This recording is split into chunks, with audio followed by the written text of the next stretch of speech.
Okay, when Brandon was in high school, this is a kid who started with us in 6th grade. So when Brandon was in 6th grade, he was training with us.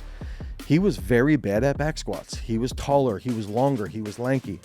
Okay, so when Brandon was coming up, we knew that we could push his single leg squats, which we did. By the time he was a senior in high school, he could single leg squat like 405 for reps. Okay, so we could use this and analyze his lagging movements and know that sometimes if we would push his lagging movement, a back squat, it would end up pushing his clean, his snatch, which is why he snatched 120 in high school, which is why he did the big behind the neck trick, which over time, his back squat caught up to the point where he did his pro day. He's 246. He runs a 4.6. He's got a 42-inch vertical. He runs a 4.1 flat in the shuttle, a sub 7-second 3-cone, does a broad jump 10.5 feet. All these things panned out because we went through this process at each stage. We're going to go into a concept of periodization that you have never heard of, and we're going to start right now. Okay, so one thing I want to bring up, this is something that you will not find in your NSCA strength training book, okay? This is not something that typically you would find in any type of strength training book. And when we're looking at periodization,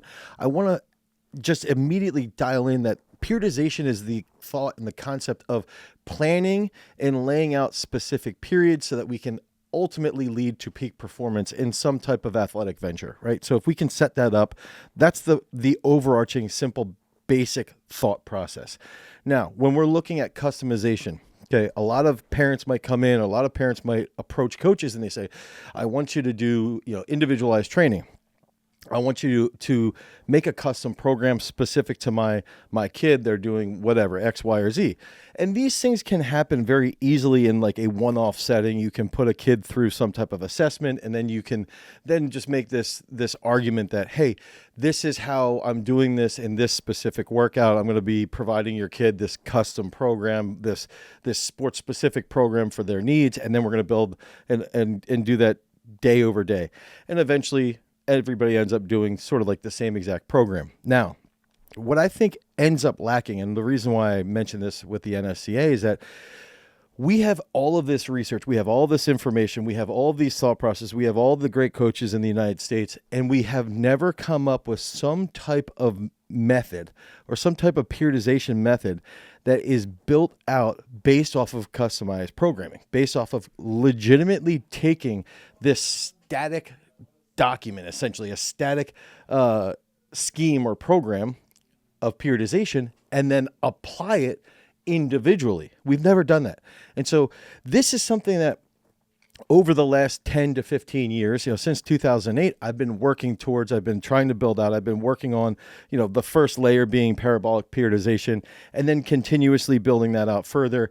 And parabolic periodization was something that I laid out as a periodization book specific for weightlifting. But as I've developed athletes that have gone to the NFL, athletes that have gone on and become NCAA champions, NCAA All-Americans, made it to the Olympics multiple different times, built out All-Americans in wrestling year over year, all these different sports that we've developed athletes in, we've really started to dial in on a specific type of periodization system that isn't just as simple as, let's just play around with this intensity here and this intensity here. Let's just do this type of exercise in week 1 and this type of exercise in week 5.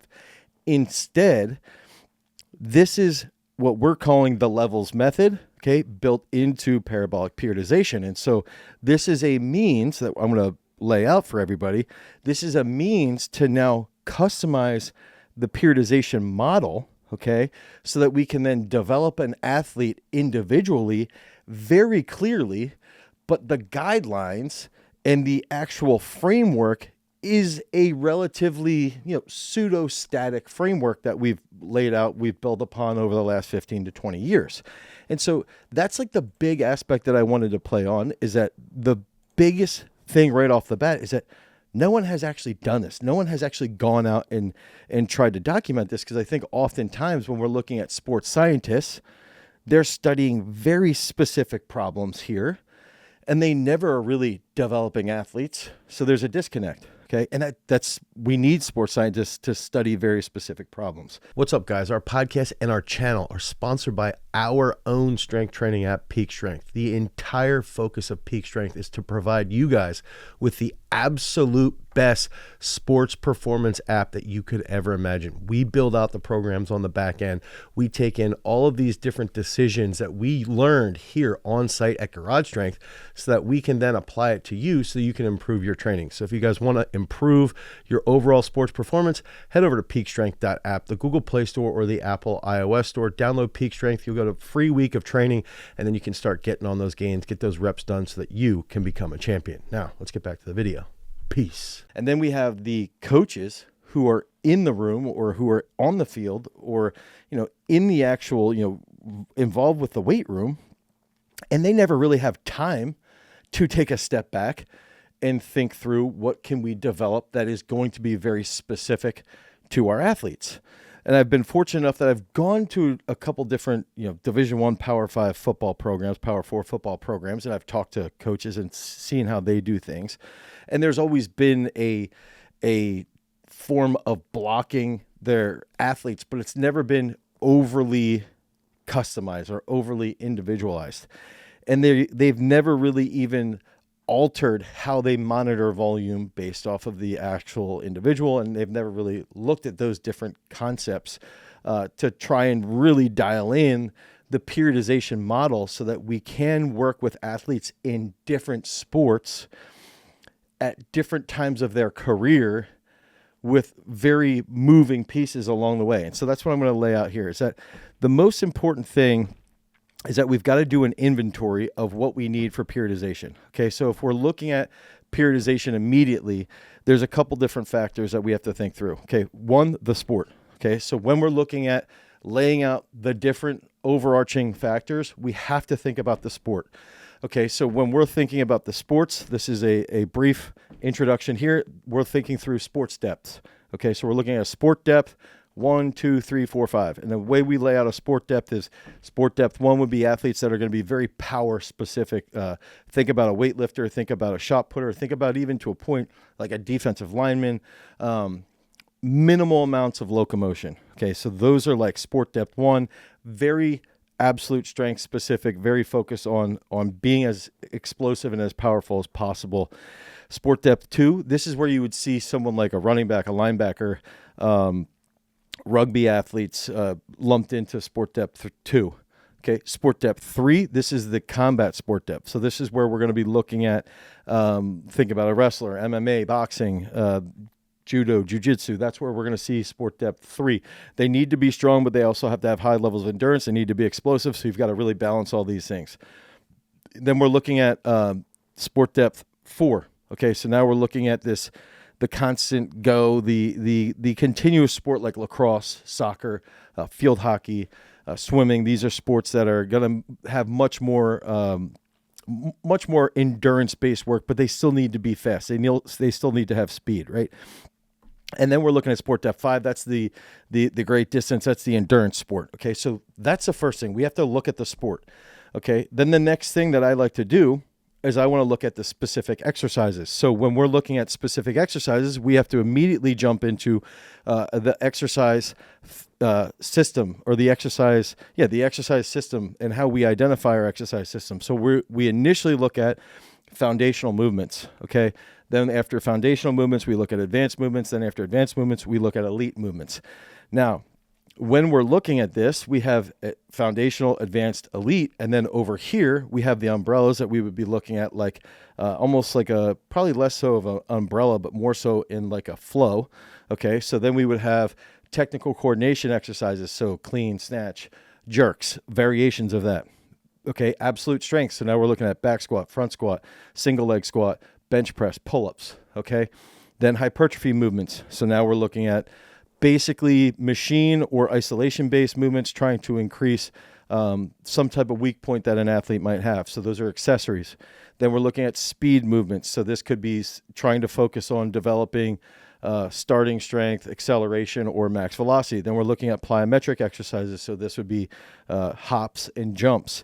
Then we're going to look at endurance-based movements. Endurance-based movements would be sprint interval, high intensity interval, or some type of long, slow distance. So we're looking at those. The umbrellas are here. Okay, the technical coordination, the absolute strength, and we go down. Then we have the offshoots from those. And then the offshoots from there, we go foundational, advanced, elite, and that's going to show us the degree of where the athlete is at, but we're going to show the movements that they need to be doing. Okay. So we talked about the exercise system. Okay. We went into the actual sport. Okay. And then we're going to be looking at the periods. Okay. So if we're looking at periods, we're looking at, let's say, exposure phase. So we're going to go high volume. Okay. Exposure phase, comprehension phase, high intensity. We're going to go ascension phase, summit phase. That's the system that we use inside parabolic periodization for the way that we set up periods and the phases. We use undulation. We use undulation for 4 to 8 weeks on each end. And recently we have been using weekly undulation as well. Now, that's the way the periods would be drawn out, would be 4-week blocks broken down further into weekly blocks, broken down further into day by day. Okay. So that's the way we're laying out the periods. Okay. Now, so we've got the sports, right? Sport depth, 1, 2, 3, 4, 5. We've got the exercises, we've got the periods. And now the next big thing here is that then we would look at something like the rep schemes. So the rep schemes are going to be also based off of foundational rep schemes up to advanced rep schemes up to elite rep schemes. So think about elite level rep schemes would be doing cluster sets, while a foundational rep scheme might be doing standard 5x5. Okay. So when we start to think through, those are like the things that we just covered very quickly. That's essentially equipping us with the tools. Okay, so we're getting these tools in place and we're starting to understand where everything goes. Now the next 3 things that we have to cover, I want to go into 1, the yearly calendar. Okay, so first, yearly calendar basically is set based off of sports depth. So you take a sport like football, you know that from January until May, you're going to be prepping for maybe some combine stuff, maybe some camps. And then, you know, basically from May until camp, you're going to be doing preseason based training. And then from start of camp until the end of November, early December, you're in season training. That's sort of the yearly calendar from a basic setup. So we have these phases, these periods that we have for the entire year based around the standard yearly calendar for these different sports underneath the sport depths. Okay, so that's the next big aspect that we have to think through. Okay, then we look at the yearly calendar, and I like to think through the next big thing, and this is something that no one has ever really discussed in periodization, which is where things start to get specific to the athlete. Now we're looking at 3 athlete types based on a psychological perspective. So when we're looking at a psychological perspective, I like to take athletes and say, there's an athlete type 1 who's going to be more of like a Zen style athlete. Okay. There's going to be an athlete type 2 who's more of a social style athlete. They tend to verbalize things a bit more. They might maybe complain a little bit more. They're a little bit up and down on a day-to-day basis, whereas the Zen athlete's sort of like always even keel, always sort of stoic in a sense. And then there's the athlete 3, which is going to be the energetic athlete. They're the athlete that's sort of like always bringing the energy. When they're up, they're really up. When they're down, they're really down, but they're always sort of like the larger than life person that you like to have in the room that bring a lot of energy to the room, right? So that's the athlete reactive portion of the individual athlete that gets factored into periodization. Now, the final piece here is now we're getting into, we've got all these different tools. Okay, so we look through the tools and we say, okay, what sport are they in? And that helps us with a sport depth. Okay, what type of athlete are they? We look at the athlete reactive analysis. Okay, what's based off their sport depth? Now we can set up the yearly calendar. Okay, we can look at the specific exercise that we're doing based off of, technical coordination, absolute strength. We go and we can understand from a big perspective the exercise system, the system of exercise identification. And then we can look into all of these different factors. Okay, so then we take that, and then we have one final piece that plugs in here, is that every 13 to 16 weeks we run assessments. Okay, so the assessments are going to be foundational movements specific to the sport depth. Okay, so now we're looking at a foundational movement let's just using a shot putter, super explosive athlete. They need to be good at cleans. They need to be good at benches. They need to be good at broad jumps or vertical jump. They have to be very good at, let's just say, back squat. Okay, those are the assessments. Assessments for a wrestler might be how many pull-ups can they do from a dead hang? How long can they hold a 7-minute assault bike test at, let's just say, like 65 RPMs? Can they hold that the entire 7 minutes? And then another assessment might be a power clean, because they have to be explosive. They've got to have some strength. They've got to have some endurance. So now we're seeing these assessments are very specific to the individual athlete. Okay. Now, the way that we want to set this up then is that we're going to establish, based off of all of these different factors. Okay. So we're going to look at the personality type. We're going to look at the sport. We're going to look at the yearly calendar. We're going to look at the exercises. We're going to look at where they are in the yearly calendar. What phase are they in of periodization? And now, when we do these assessments, we have a pre-built system for each sport depth that shows us how to go from being, a basic middle school kid who comes in to be level 1, and then how to go from a level 1 to become a level 2, okay, and then to go from a level 2 to be a level 3. A level 3 would be, think about a starting Division I college athlete, and then a level 3 to a level 4, which would be like a professional level athlete. So that's when we start to look through this lens. Now we're seeing, okay, there's different levels. The levels are based off of performances from assessments. The assessments are based off of the success in the sport depth that someone might have. So if somebody, the assessments that we have created are going to be based off of athletes that are good at the sport, okay, that we have trained, and what lifts they were good at. If they were good at wrestling and they were good at cleans and they were good at pull-ups, okay, those sort of coincide. From discussions, so assessments will also be from discussions with sport coaches. What exercises do you see have a good carryover? Using pull-ups as an example, a lot of swim coaches will say, yeah, pull-ups have a fantastic carryover to swimming stroke output. Okay, so we're going to use pull-ups for swimming as an assessment, just as an example. So we use our own research on site. We use our discussions with sport coaches as a number 2 aspect. And then the number 3 is we look at research. Okay, so we're going to look at research and we're going to say, okay, a single leg squat has a pretty high indication for sprint speed over 20 to 30 meters. Okay, we're going to use a rear foot elevated single leg squat as an example of how to improve sprint speed in a 40-yard dash for a running back. Okay, so now we're using research. We're using our own on-site research, and we're using communication with coaches. Okay, so now we set up these assessments, and then we say, okay, this is a level assessment, level 1 result. This is a level 2 result. This is a level 3 result. This is a level 4 result. Again, these assessment levels get established from our on-site research from the every 13 to 16 weeks. Okay, so we do this on-site research. Every 13 to 16 weeks, we're analyzing each specific athlete. They have 6 assessments. So let's take, for example, a football player, and let's look at a shuttle. Let's look at a broad jump. Let's look at a bench press. Let's look at a clean. Let's look at a single leg squat, vertical jump, something like that. And we can look at that, and then we can see where they've been successful in the last 13 to 16 weeks of training, where they've lagged. And then we can take those results and we can compare, okay, 3 of these are level 2, 3 of these are still level 1. This is what we need to work on specific to this individual.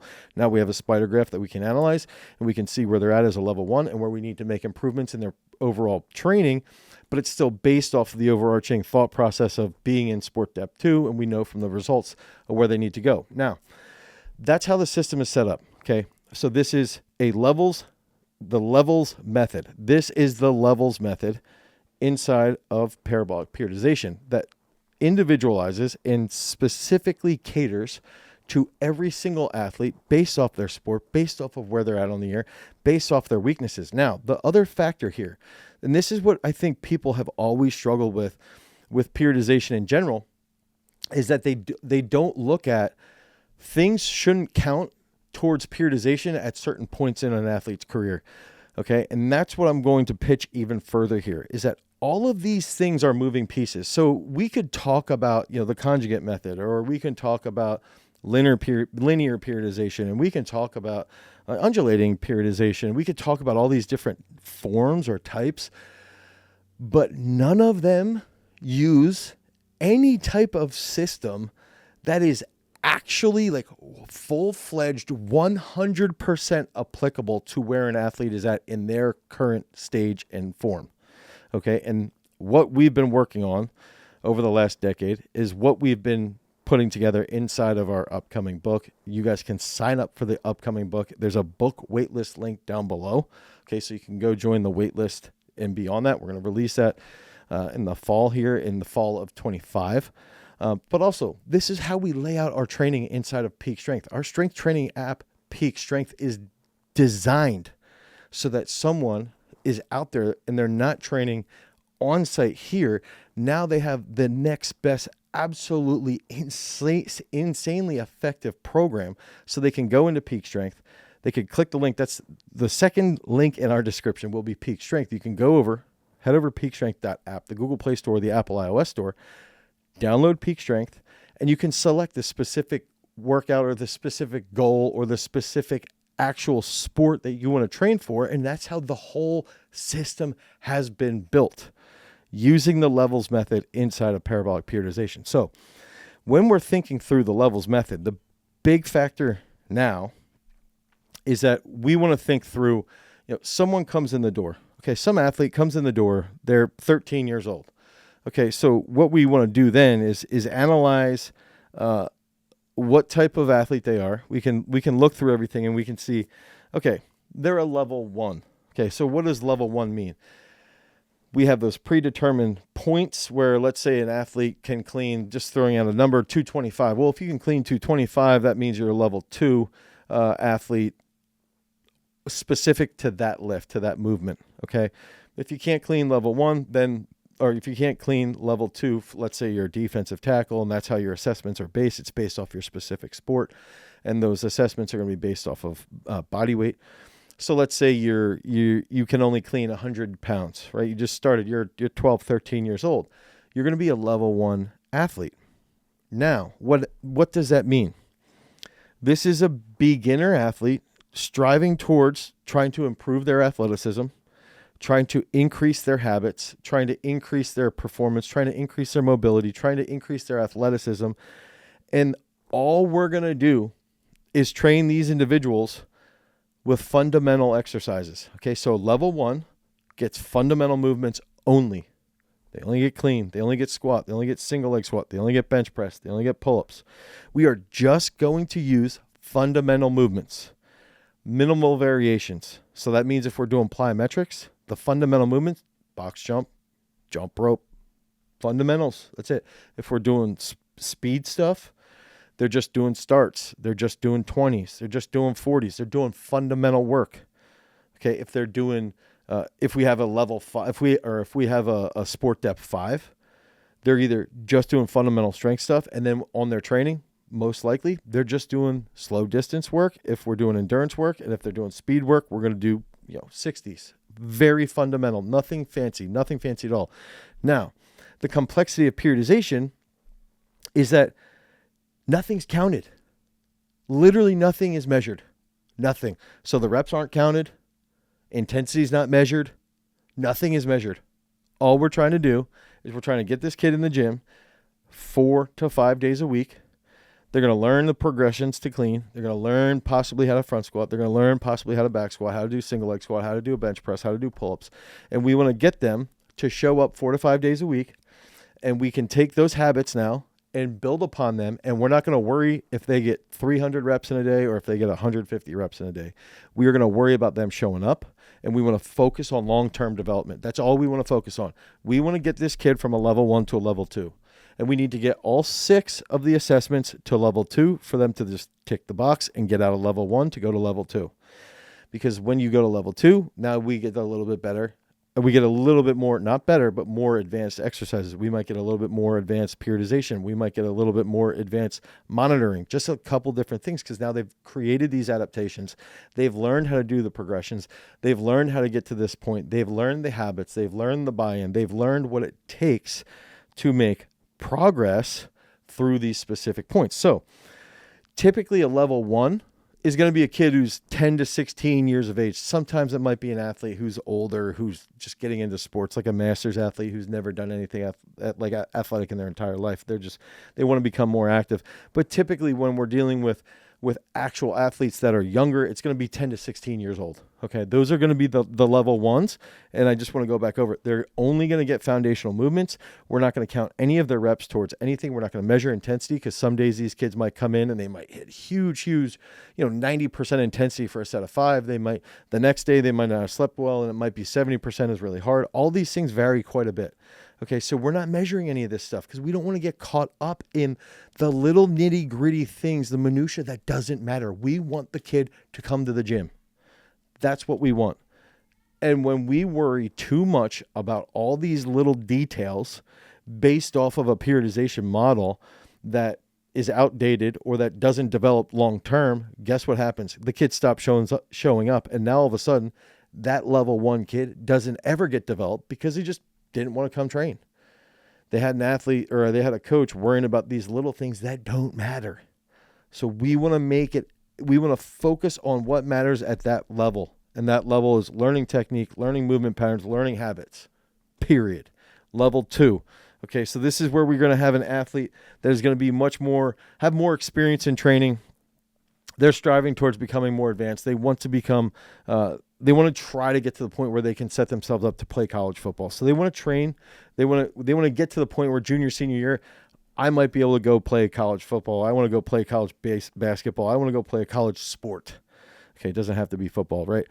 So in this case, we are looking at, they've now moved into level 2. They've passed all the assessments.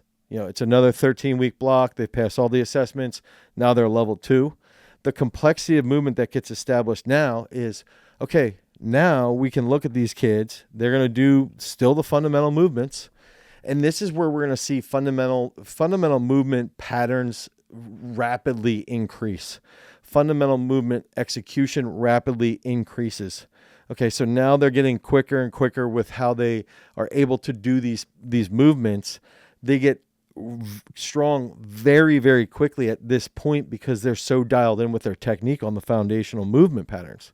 Okay, so now we're taking those, I was about to say the functional movement patterns. I wonder what Nowdy's periodization model is. But anyway, let's go back to actually focusing on people who've actually developed things. So if we're looking at focusing through this point, now in level 2, we're typically going to see, okay, fundamental exercises, and then there's going to be some variations in range of motion. Okay, so we might go off of a pin. We might go from a box. We might go from a hang. We might go from a low hang. We might go from, maybe it's a double, maybe it's a slight change of range of motion in the bench press, and we're actually adding range of motion. So there's going to be slight changes of range of motion, but mainly everything is still fundamental with slight change in range of motion. Now, the complexity of periodization is here at this point is where we're going to see a level 2 athlete will have undulation period over period. Okay, so typically a 2 4-week periods, that's when we would have higher volume. And then a 2 4-week periods, we would have higher intensity.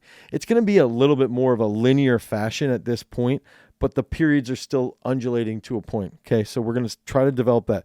Now, at this point, we will count any reps, okay, on a technical coordination exercise or on an absolute strength exercise that is over 70% of what they've done in their previous assessment. So if we're assessing someone and we assess them in January and they clean 100 kilos, Anytime that they clean more than 70 kilos, that's when we start to monitor their reps. That's when we start to see if we're going to see that rep rate of improvement. We're going to try to get 20 to 25 reps in on that specific technical coordination. And that's when we're going to monitor over 70%. We're not monitoring anything else under 70%.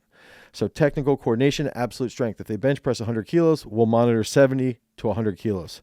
That's where we're monitoring with the reps. So we're going to pay attention to that, and we're going to start to analyze those things. Now, we're not going to count any reps on accessories. None of them. Nothing counts on accessories. Okay, we don't care. 3 sets of 30, tricep pushdowns, have at it. You guys can comment, oh my gosh, how can you do that? These kids in high school, so you're going to try and peak them and they're doing 3 sets of 30. There's still times when we're getting into a peak and we'll say, hey, we're going to back off on these accessories. We're not going to do them, but we still don't count them. We still don't care. We're just measuring the things that are really important that have higher load, okay, at this level. Okay, so then this is typically going to be ages 14 to 18. So we're not measuring accessories. We're measuring 70% or more on absolute strength and technical coordination movements.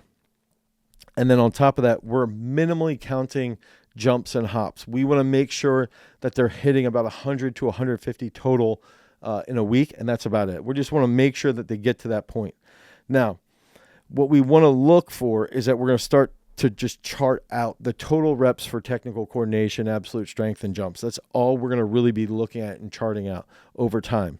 Okay, and typically there's going to be essentially like the 2 types of like level 2s, really, where we're looking at like, okay, are they going to be the athletes that can definitely go play at college level and keep making progress? Or is this going to be like, hey, we're just going to train them. We're going to train them as hard as we can. We're going to instill, good habits, good life skills, and we want to develop them as well as we possibly can. But it's unlikely that they're going to go play at college. We're just training them to get through this, to learn what it means to work hard, right?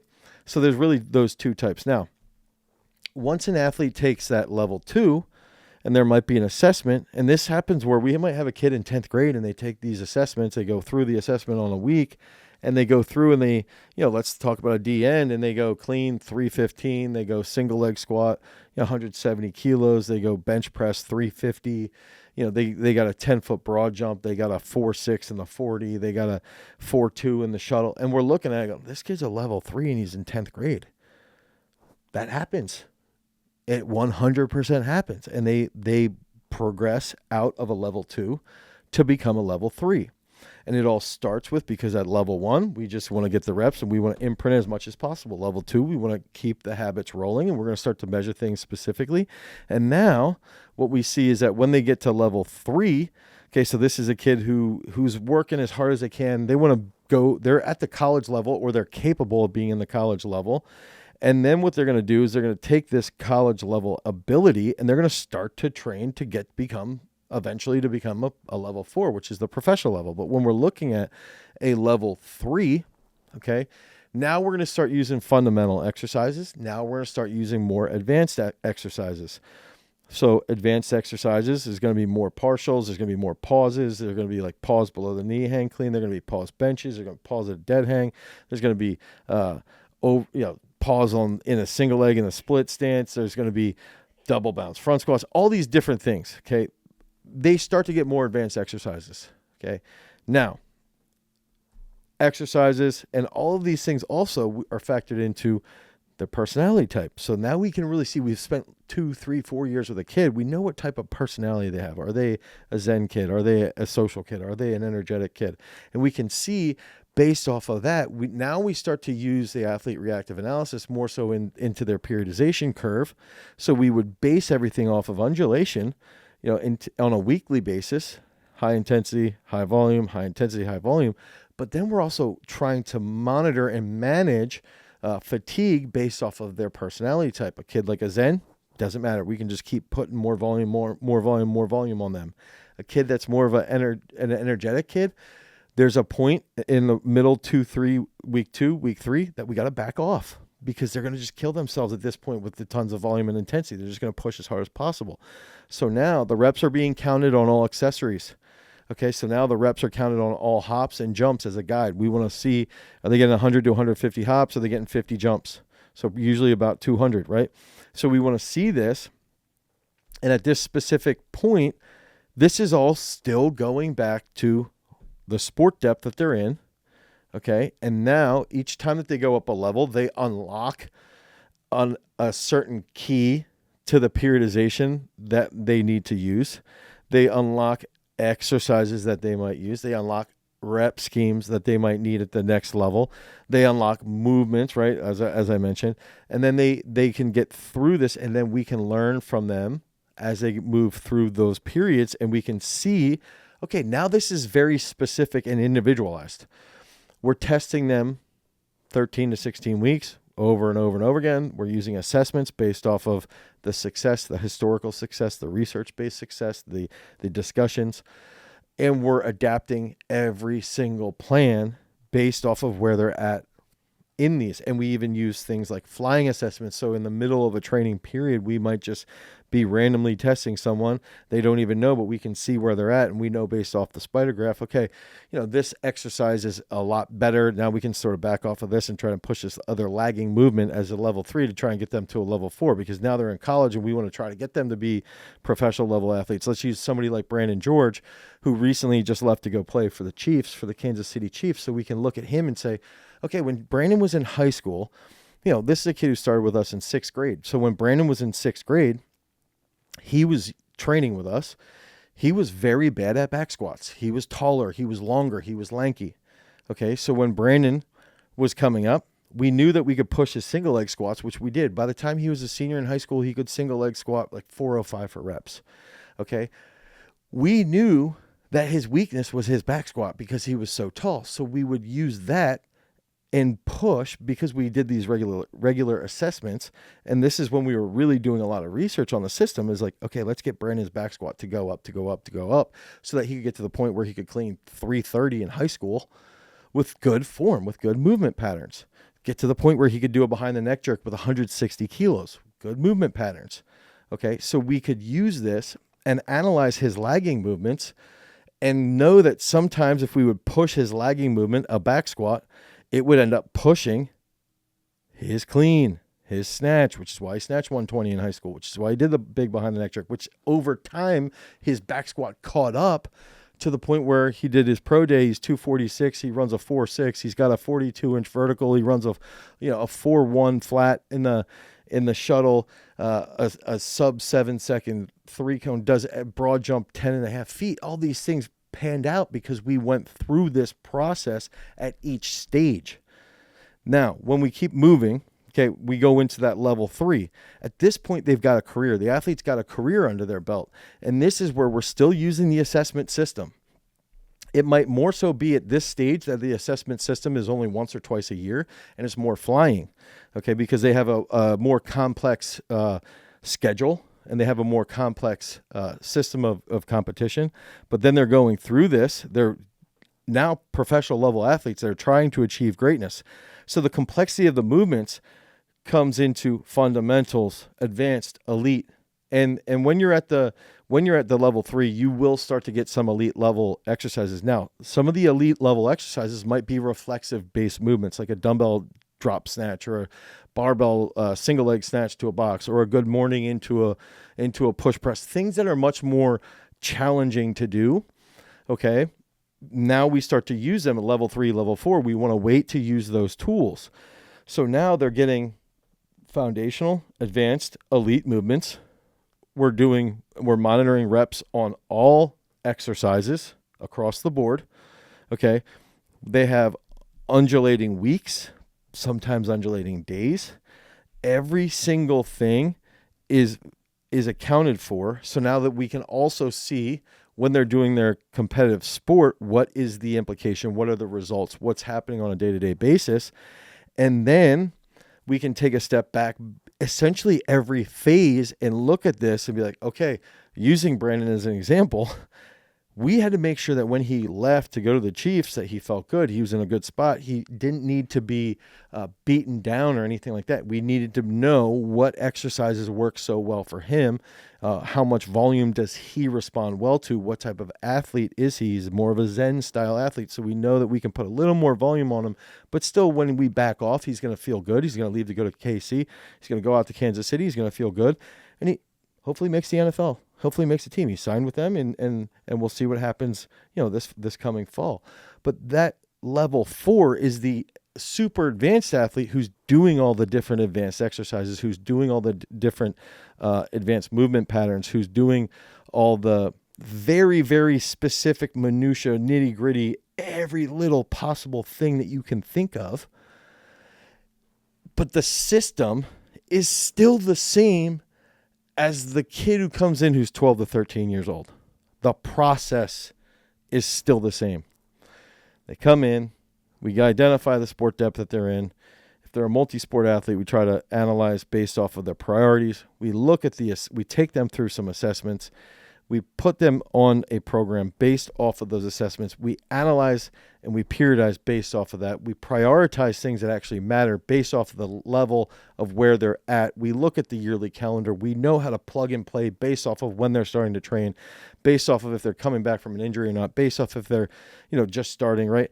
And the process becomes the exact same thing over and over and over again. The unlocks occur based off of the level of the individual athlete, and the movements that you're using and the rep schemes that you're using are 100% determined by the individual because of the experience level, of the capability, of the goals, and of the process that is initiated. But you have to have the process established.